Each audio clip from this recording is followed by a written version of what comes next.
all things were made. Without him nothing was made that had been made. In him was life, and that light was the light of all mankind. The light shines in the darkness, and the darkness has not overcome it. There was a man sent from God, whose name was John. He came as a witness to testify concerning the light, so that through him all might believe. He himself was not the light. He came only as a witness to the light. The true light that gives light to everyone was coming into the world. He was in the world, and though the world was made through him, the world did not recognize him. He came to that which was his own, but his own did not receive him. Yet to all who did receive him, to those who believe in his name,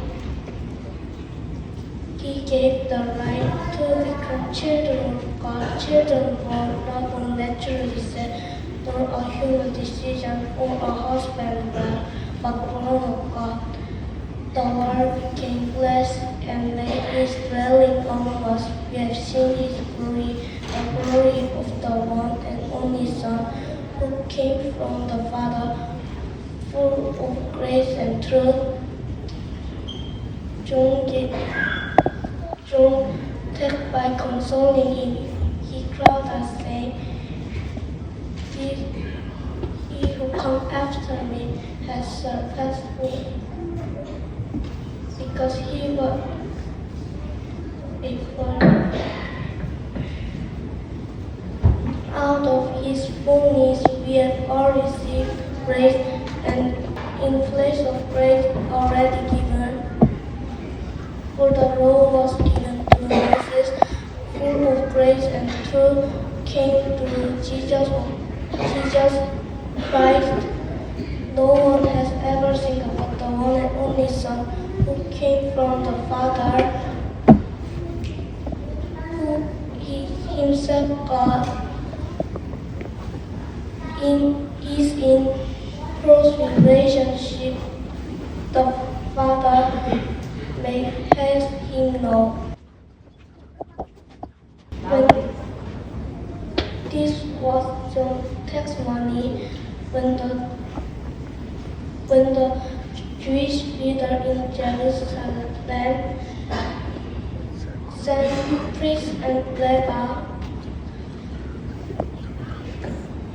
to ask him who he was, he did not well to confess, but confessed freely, I am not the Messiah.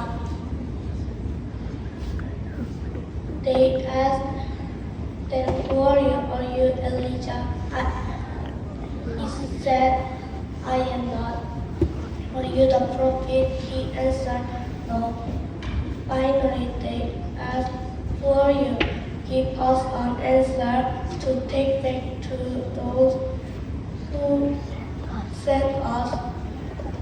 What do you say about yourself? John replied, in the word of Isaiah the prophet, I am the voice of crying in the wilderness, make straight the way for the Lord. Now the Pharisees who had been sent questioned him, why then do you baptize if you are not the Messiah, nor Elijah, nor the prophet? I baptize with water, John replied, but among you stand one you do not know. He is the one come after me, the strength of whose sandal I am not worthy to untie. This oracle at Bethany, on the other side of the Jordan, where John was baptizing. The next day, John saw Jesus coming toward him. He said, look, the Lamb of God, who takes away the sin of the world. Then John gave, This is the one I meant when I said, a man come after me has surpassed me because he was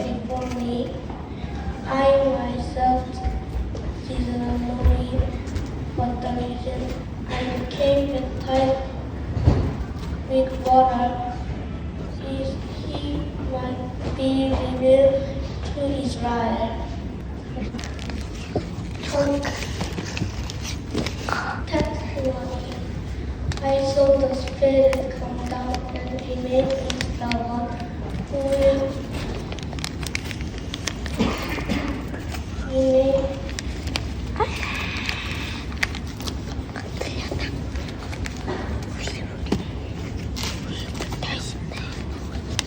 I saw the Spirit come down and remain on him, and I myself did not know him, but the one who sent me to baptize with water told me, "Comment on whom you see the Spirit come down and remain is the one who will baptize with the Holy Spirit. I have seen and I testify that is God's chosen one." The next day, John was there again with two of his disciples. John saw Jesus passing by and said, "Look, the Lamb of God." When the two disciples heard him say this, they followed Jesus. Turning around, Jesus saw them following and asked, "What do you want?" They said, "Rabbi," which means teacher, "where are you staying?" "Come," he replied, "and you will see." So they went and saw where he was staying, and they spent the day with him. It was about 4 in the afternoon. And Simon Peter's brother was one of the two who heard what John said, and who had followed Jesus.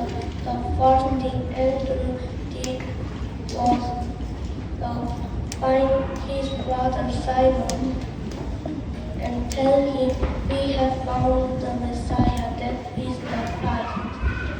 And he brought him to Jesus. Jesus looked at him and said, "You are Simon, son of John. You will become Cephas," which when translation is Peter. The next day, Jesus decided to leave for Galilee. Finding Philip, he said to him, "Follow me."